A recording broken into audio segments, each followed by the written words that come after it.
Demokrati nismo nastali zato, da bi podaljšali aktualno vlado, ki je izgubila kar precej mandatov.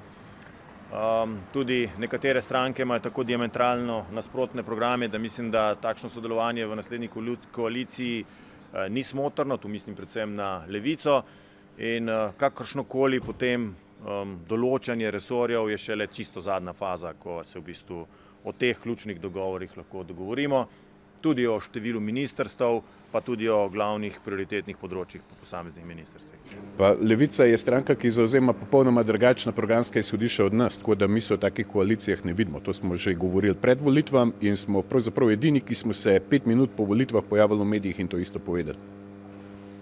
Slovenska demokratska stranka je verjetno edina stranka, ki že desetletja ponavlja, da mi ne izključujemo nikogar.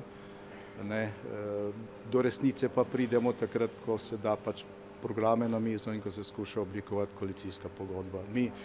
Mi ne gledamo na druge kot na tiste, ki imajo kakšno zvezdo prilepljeno tukaj in so zaradi tega garjavi.